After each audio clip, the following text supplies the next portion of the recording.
प्रीति उर्धा संदेहा, तो उसको अत्यंत प्रेम उमड़ आए। हृदय में जब आएगी चेतना, इससे नीचे भगत का जीवन नहीं जाता। भगत है वो विद्या में ही रहेगा, विद्या से अविद्या में नहीं आएगा वो। इसलिए अत्यंत प्रेम उमड़ आया उसके हृदय में, अधिक प्रीति। और जहां अत्यंत प्रेम होता है वहां, कल मैंने एक बात समझाई थी आप लोगों को कि मनुष्य प्रभु के संबंध में दो प्रकार की धारणाएं रखता है। एक तो उनके माधुर्य में रमण करता है और दूसरा उनके ऐश्वर्य में। तो कुछ लोग तो ऐश्वर्य में रमण करते हैं, कुछ लोग माधुर्य में रमण करते हैं। परमात्मा के दोनों रूप, देवाय ब्रह्मणो रूपे मूर्तम च अमूर्तम च। श्रुति कहती है परमात्मा के दो रूप है, मूर्त और अमूर्त। इन दोनों में जो हृदय प्रधान है वो तो मूर्त रूप में रमण करता है, और जो बुद्धि प्रधान है वो अमूर्त रूप में रमण करता है। और जो योगी है बैलेंस रख लेता है, वो मूर्त अमूर्त दोनों के मध्य में देखता रहता है।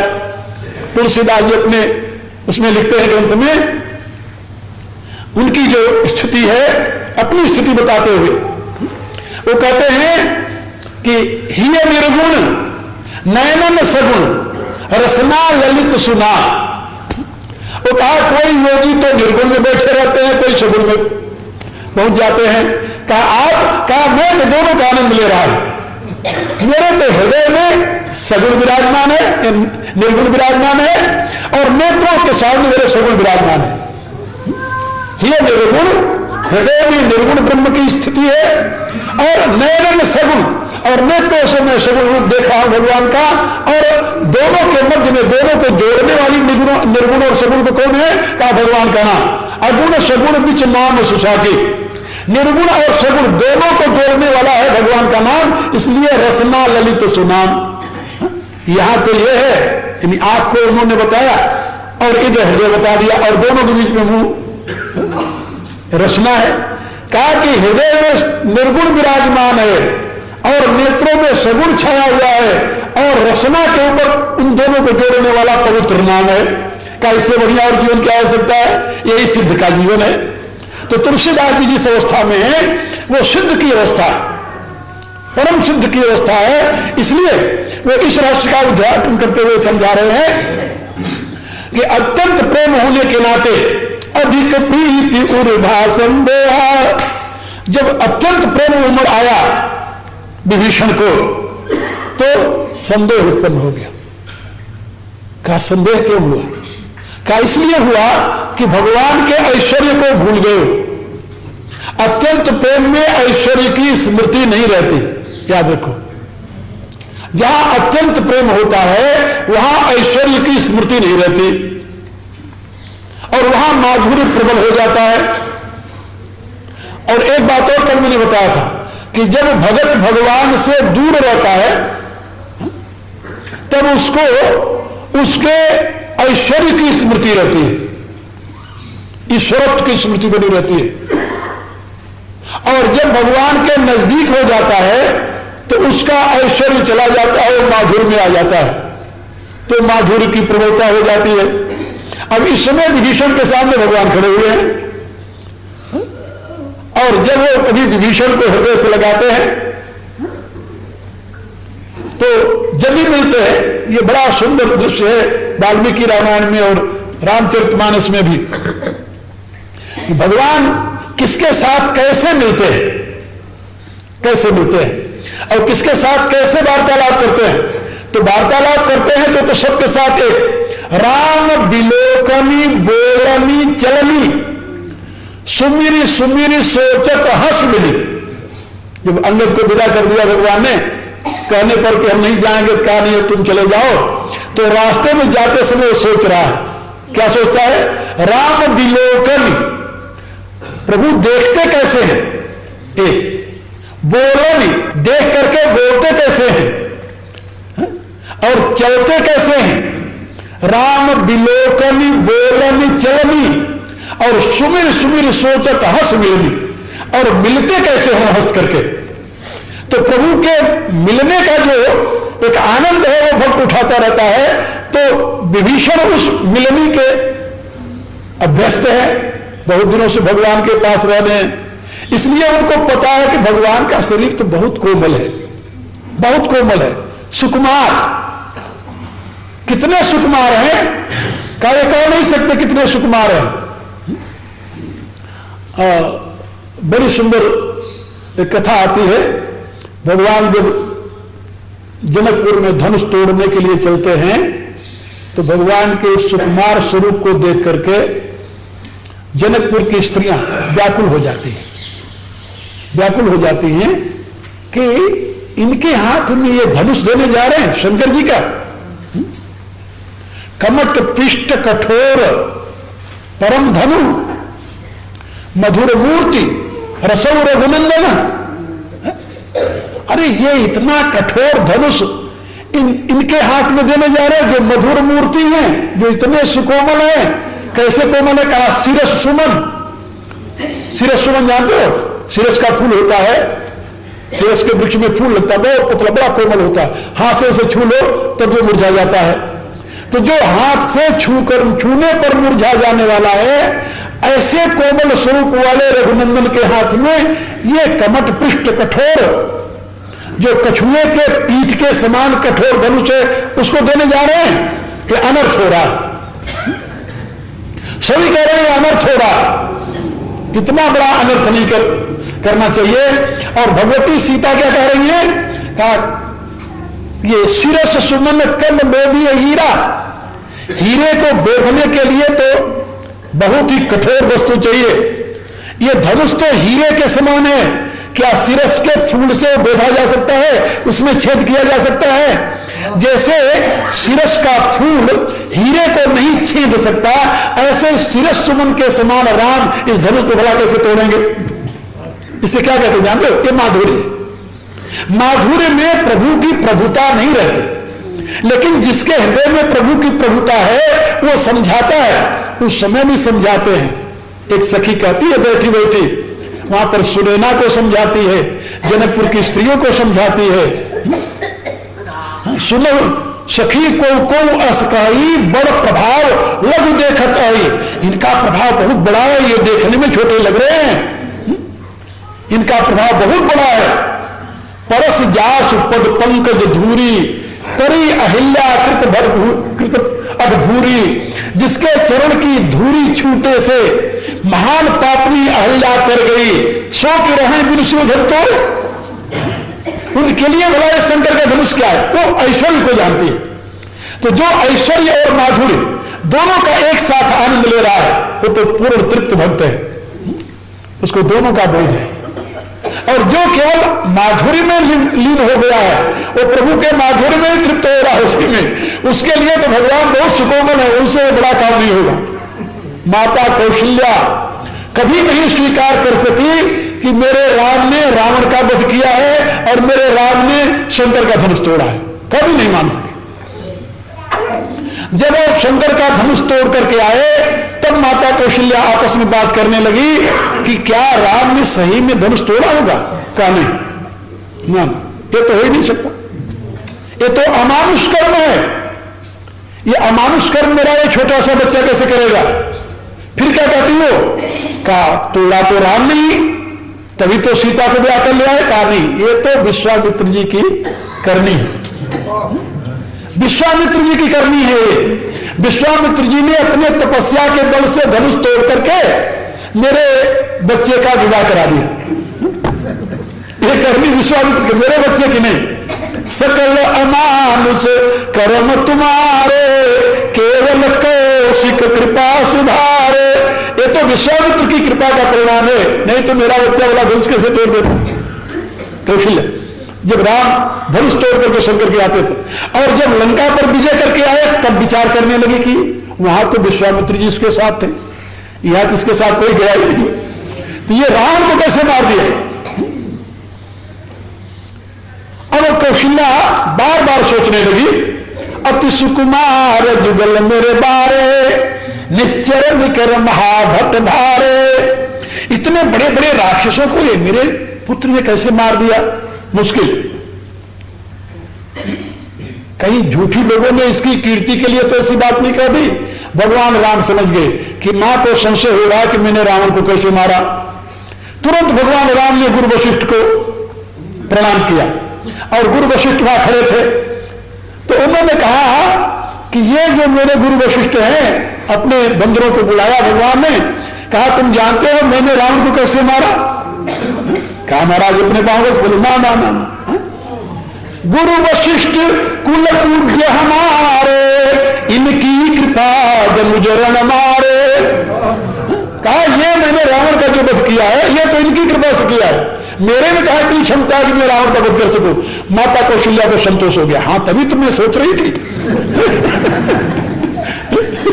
ये कैसे कर सकते हैं?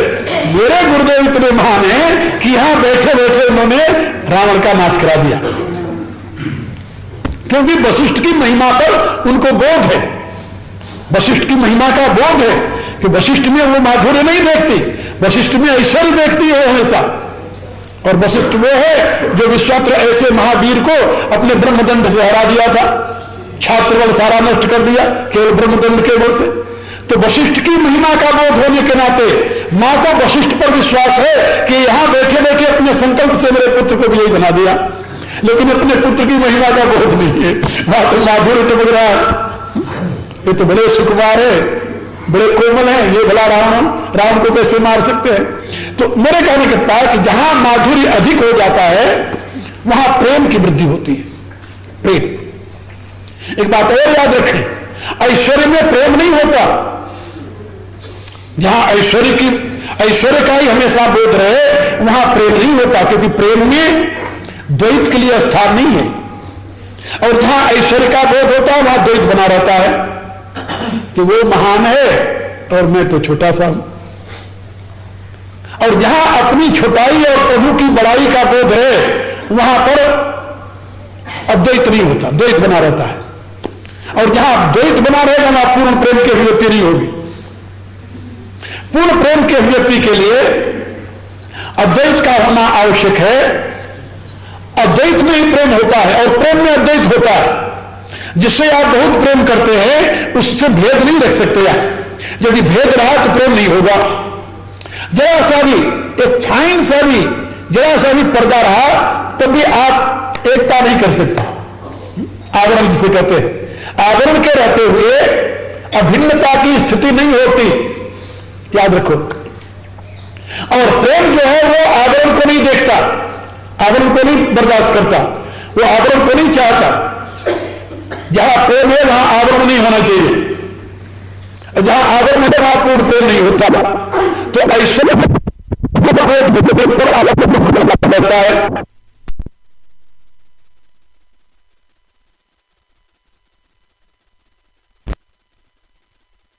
किस चीज का? प्रभु की बड़ाई बड़ी, अपनी छोटाई छोटी, प्रभु की पुनीतता, अपनी पापहीनता। तो प्रभु की महत्ता और अपनी लघुता, ये दोनों का बोध बना रहता है। कहां पर? ऐश्वर्य। इसलिए वहां प्रेम की वृद्धि नहीं होती। लेकिन जहां माधुर्य आया वहां पर वो बीच का पर्दा समाप्त हो जाता है, वहां पर बराबरी का हो जाता है। और जहां पर इस प्रकार की भावना हुई वहां पर भेद नहीं रहता, अभेद की अनुभूति होती है। अब यहां पर अधिक प्रीति भा संदेहा। तो विभीषण तो साख्य भाव के उपासक हैं, शुरू से दास्य भाव के उपासक थे, लेकिन भगवान की शरण में आए तो भगवान उनको मित्र का सखा का करके अपने साथ बैठा लिया। और मित्र मित्र में भेद नहीं होता, जहां भेद है वहां मित्रता नहीं होती।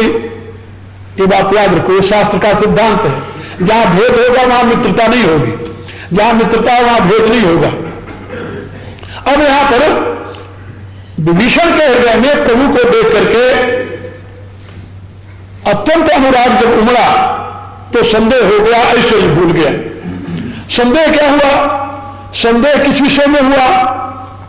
संसार के विषय में संदेह नहीं है, तत्व के विषय में संदेह नहीं है। संदेह किस विषय में है? संदेह है प्रभु के विजय के विषय में।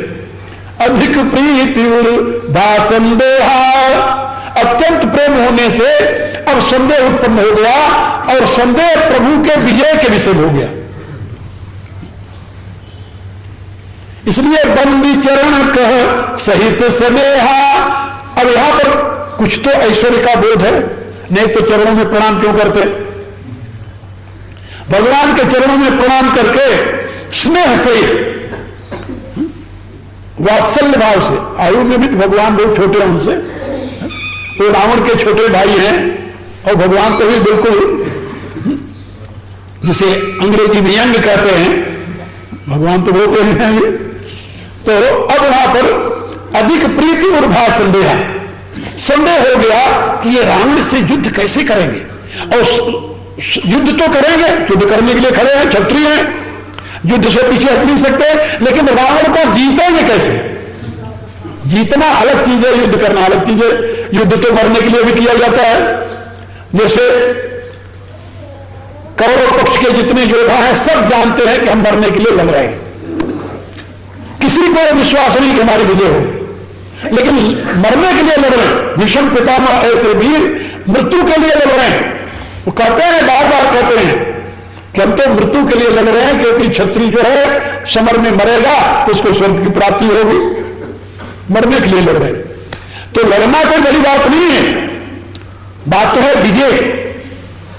और उनको संदेह हो गया, अधिक प्रीति उर्भा संदेह बंदी चरण कर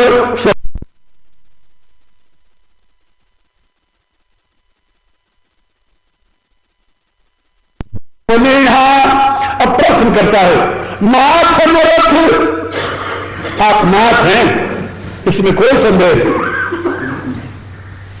लेकिन आपके पास साधन नहीं है। नाथ नरथ नहीं कर्म पदत्राण, युद्ध के लिए ये 3 साधन परम आवश्यक है, कर्मत्राण, पदत्राण और वाहन। यहां पर एक प्रश्न हुआ कि क्या जितना विभीषण का प्रेम है उतना प्रेम और किसी का नहीं था क्या वहां पर?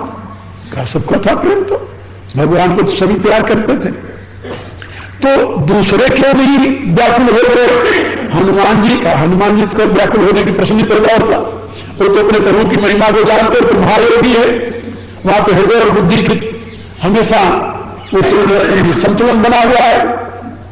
हनुमान जी अपने स्तर से कभी इधर उधर नहीं होते, वो तो बिल्कुल आयरन अपने बैलेंस में रहते रहे, इसलिए हनुमान जी को तो संदेह हो नहीं सकता। फिर सुग्रीव को होना चाहिए था, सुग्रीव को इतना बुद्धिमान और इतना और नहीं है, भाव तो उसको भी है, कहा ठीक है वो भी मित्र है। सुग्रीव को संदेह क्यों नहीं हुआ? का इसलिए नहीं हुआ कि सुग्रीव जिस जाति का है, वानर जाति का, उस जाति में कभी रथारूढ़ होकर युद्ध करने की प्रथा ही नहीं रही। वो लोग रथारूढ़ होकर युद्ध नहीं करते, उनको तो युद्ध करा केवल इतना पता है किस प्रकार से युद्ध किया जाए, तो कहते हैं वृक्ष को लेकर के युद्ध करो, अपने हाथों से युद्ध करो, नाखूनों से युद्ध करो, गिरी पैर नख आयुध सब गिरा, और जितने हैं उनका आयुध किया जाता है गिरी पैर नख, पैर उठाकर मार दो, वृक्ष उतार कर मार दो।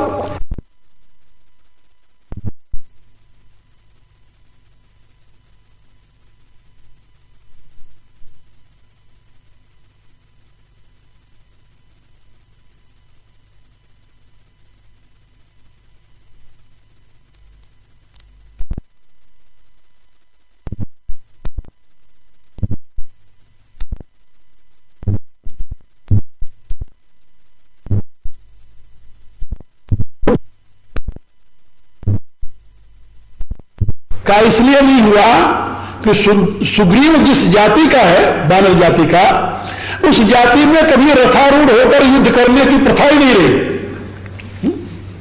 वो लोग रथारूढ़ होकर युद्ध नहीं करते, उनको तो युद्ध का केवल इतना पता है किस प्रकार से युद्ध किया जाए,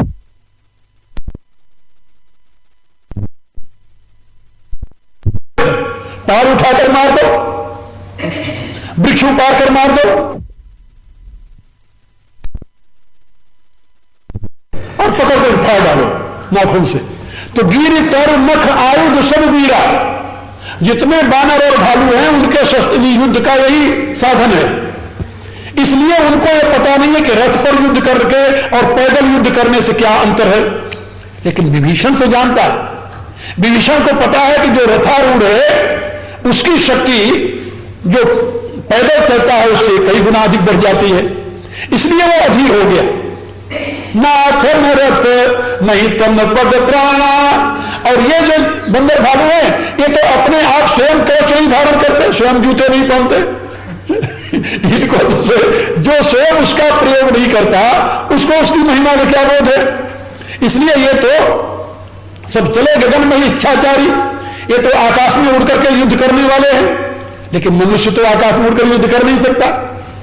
इसलिए अन्य किसी को इसका भान नहीं हुआ। भगवान में ये कमी है युद्ध करने में, केवल विभीषण को भान हुआ, क्योंकि वो रथारूढ़ और पैदल इन दोनों के युद्ध की क्रियाओं को जानता है, दोनों के युद्ध की भेद को जानता है। इसलिए वो परमात्मा से प्रार्थना कर रहा है कि नाथन रथ नहीं तन पद प्राणा। आपके पास रथ नहीं है, तन त्राण नहीं है, पद त्राण नहीं है, कहीं विधि जीत वीर बलवाना। इस बलवान वीर को आप कैसे जीतेंगे। ये वीर शब्द का एक अर्थ भाई भी होता है ना, आप लोग तो जानते होंगे। पंजाबी में भाई को वीर कहते हैं ना, वीरा वीर। तो यहां पर वीर शब्द में दोनों भाव है। कहीं विधि जीत वीर बलवाना, मेरे इस बलवान भाई को आप कैसे जीतेंगे। एक तो ये भी भाव है। और दूसरा, इस बलवान वीर को, योद्धा को आप कैसे जीतेंगे। दोनों भाव कैसे जीतेंगे। और बिना इसको जीते आप अपनी प्रतिज्ञा पूरी नहीं कर सकते। प्रतिज्ञा क्या की है, निश्चय ही में करोगे भुज उठाए करके। जब तक विभीषण जानता है कि राम सत्य संकल्प प्रभु, वो सत्य संकल्प है, जो संकल्प करते हैं वो कभी मिथ्या नहीं हो सकता। लेकिन फिर भी उसे संदेह हो गया कि आप कैसे जीतेंगे, कहीं भी नहीं जीतो। अच्छा, मेरे विचार से यहां उसको जीतने में भी संदेह नहीं है। भगवान कैसे उसे जीतेंगे, भगवान जीतेंगे उसे, ये तो उसे विश्वास है। क्योंकि भगवान न जीतने में होते, जीतने की स्थिति में न होते तो उसे राजा क्यों बनाते। अस्के राम तिलकते ही सारा। और ये प्रतिज्ञा क्यों करते, जीतेंगे तो, लेकिन कैसे जीतेंगे ये वो नहीं जानता। इसलिए प्रभु से पूछ रहा है कि आप कैसे जीतोगे। नहीं जीतोगे ये बात नहीं है। यदि ये बात हो जाए कि नहीं जीतेंगे फिर तो भक्त की भक्ति खत्म हो जाएगी, वहां अविश्वास खड़ा हो जाएगा। लेकिन अविश्वास नहीं हो सकता। संदेह का नाम अविश्वास नहीं है, ये बात याद रखिए। संदेह और अविश्वास में बड़ा अंतर होता है। संदेह किसे कहते हैं, जहां दो कोटि का ज्ञान हो, ऐसा भी होता है ऐसा भी होता है, उसे संदेह कहते हैं। अविश्वास माने ये तो हो ही नहीं सकता। लेकिन विभीषण को ये नहीं किया नहीं हो सकता। भगवान जीतेंगे तो, लेकिन कैसे जीतेंगे वो जानना चाहता है। कि ही विधि, किस विधि से आप जीतेंगे वो विधि मुझे बताइए। क्योंकि बिना विधि को जाने यदि आप युद्ध करने चले गए तो मेरे तो हृदय में हमेशा ऐसे घबराहट बनी रहेगी। इसलिए आप प्रभु मुझे वो बताइए कि ही विधि जीत वीर बलवाना। इस बलवान वीर को आप किस विधि से जीतेंगे। भगवान श्री राघव विभीषण की जिस स्थिति को देखते हुए उसको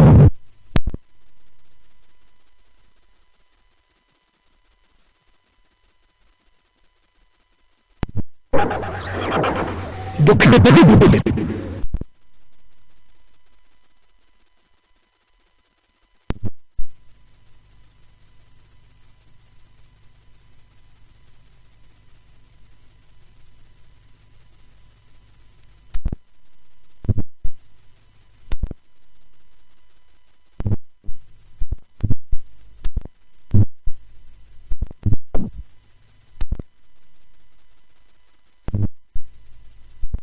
विधि से आप जीतेंगे वो विधि मुझे बताइए।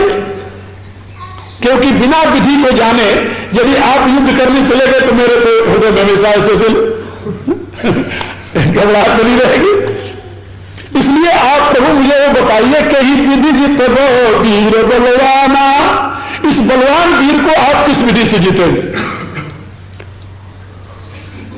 भगवान श्री राघव विभीषण की इस स्थिति को देखते हुए मुस्कुराया, दुख भी नहीं हुए, मुस्कुराए